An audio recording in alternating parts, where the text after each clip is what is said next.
What's up, you guys? This is Josh from Fresh Start Customs, coming to you today with the storage solution video that I was telling you that I was going to do.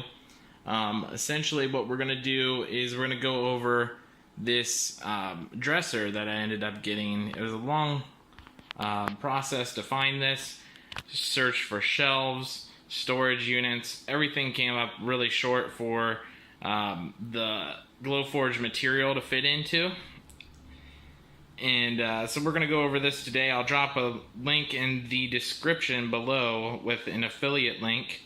If you want to use it, you can. If you want to search it on your own, that's fine too. It helps support the page. So we're going to go over this today. It's pretty decent and affordable solution. It's about $250. A little less than that actually, but prices can vary. So we're going to go over this. I'm going to go start from bottom to top. We'll go through each section one at a time and we'll show you all of that.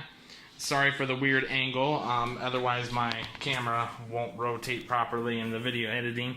So the bottom one here is going to be all my draft wood and leather. Have yet to use the leather, that's why I put it on the bottom there. But as you can see, you can fit an entire sheet of any proof grade material and the small sheets in there. So essentially what I have is I've got all of my, as you can see here, medium draft board on top. And then I've got my thick draft board underneath it. So if I need a thick one, I just lift it like this, pull it out, then I'm good to go. Same thing goes for the small materials. Lift it up, pull it out if you have any of them stacked. So let's go to the next drawer here. Next drawer is all of my acrylics. This is going to be clear acrylic to lighter colored acrylic. I just stack them, that way I can use up one shelf versus multiple. Or in this case, drawers. So I've got my clear acrylics on top. As you can see, medium clear acrylic. Medium clear acrylic, and if I go over here, you can see from medium to thick, and then back to medium green, red, blue, black, and the same thing for this shelf. If I need something different, I just lift it up and pull out what I need, and there's a nice size gap. I know you can't see it with the black, but it's about 3, almost 4 of my finger width. And space there, same thing for here. So you've got a lot of space extra that you could fit stuff into these drawers. I just like to keep it nice and clean. And of course, since we did draft wood and acrylic, we're going to go to the next drawer, and it's going to be all of my hardwoods and veneers. So of course, if you're going to do hardwood and veneers, I would probably put veneers on top. I've got 2 sheets of veneer on top. And then my actual hardwood, there's basswood, and then maple, and so on and so on. Same thing on this side, just the smaller sheets. So let's go to the next one here. And this is going to be all of the essential tools that I kind of went over in the other video.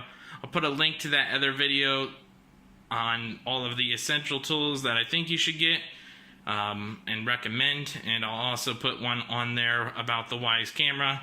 That's this thing right here that basically tracks your Glowforge for you so you can do a live view of it. If you have to step away from the room, it's a lot safer than just leaving the room with nothing. Obviously they recommend you don't leave the room at all, but sometimes that's just not possible. And then I've got some not so strong magnets, and I've got some strong magnets, and then I've got in this box all my honeycomb pins, some pretty worn out sandpaper that I've already used a bunch, your blue lens removal tool, some extra LED lights that I'm going to use on a new Etsy project. You've probably seen It's a Boy baby blocks that I did with the blue LEDs. Well, this is the pink LEDs that I'm going to do for the girl version. In this black box is the digital caliper tool. I haven't had to use that too much lately with the new autofocus feature, which I'm going to do a video on that in the future. And then, of course, the little rubber hammer here that helps you build those kind of boxes back in here. Got your Gorilla Tape, helps pull masking tape off, and then your square to help make sure your materials are square on the Glowforge. And then just random odds and ends like chalkboard and other stuff in there. So let's go to the next drawer here. So this drawer, I've got all my startup papers when I first got my Glowforges, and then I've got like all the boxes I made and random items that I made in the past that I'm not sure where I want to put them at yet. And then underneath my papers, I've got all of the white on black and multiple colored inventable products. So I haven't tested all of them out yet either. You can kind of see I did the chrome on black material that they had. That one didn't cut through. That was just a test. So that's that. I just use this as a random drawer, but I could probably put my non-proof grade items in there. But honestly, I've got these huge drawers down here, and I put all my non-proof grade stuff down in there. But if you don't have those extra drawers, I would just use that for this instead of random older projects that you did. And then these top two shelves are drawers. I keep calling them shelves, but they're drawers. Have locks on them, so if you want to lock something up, that's nice. I don't actually use those for laser materials. Those are just old school, like blank CDs, if I ever need a blank CD, and the holders for them. So nothing too exciting there. So now we're going to go over this giant door on the right hand side here. Now this door has all sorts of shelving inside. As you can see, there's a whole bunch of shelving inside. And we're, from the top to the bottom is kind of the most important stuff to the least important stuff. So I put the translucent wood glue and the go-to glue. Those are the most common ones that I use for acrylic and wood. I've got all of my keychain holders, pin holders, different tools all in a one box there. I've got my camera back in there that you can't really see. We've got different paints and colored pencils in there. So those are what I use the most probably. And the next thing is going to be your lens wipes. I've just got boxes and boxes of those things because you're going to use them often. And then on the third shelf, those are just a bunch of external hard drives for backing up your computer. If you haven't done that or you don't have one, I would recommend getting some kind of external hard drive of some type and backing up your computer immediately, because if your computer crashes, that's it, you're done and you're not getting your files back. So definitely recommend doing that. And then the last shelf, I just have that box that I made a while ago, and the different types of sprays and glues like Gorilla Glue, Dry Moly Lube, the shellac spray. So yeah, you got a lot of room in that entire unit to store all of that stuff. And once again, I'm sorry for the weird angle here, but I know if I rotate my phone, it's not going to edit properly. So now let's go on to the modification that I did. As you can see, the top here, all that is like a $25 or $35 Walmart storage, cube storage holder. I call it a shoe rack because I used to store actual shoes on that. But I just took that down and then flipped it sideways, set it on top. That way I could display all of my past laser projects. As you can see, I've got a blank spot right here. That was just where I put my work awards at, that has personal information, so I just took that down for the video. But yeah, that's pretty much the entire storage solution here. I'm going to back up as far as possible so you can see it all. And then the white thing around it is just the actual closet type thing that they had when I moved in here.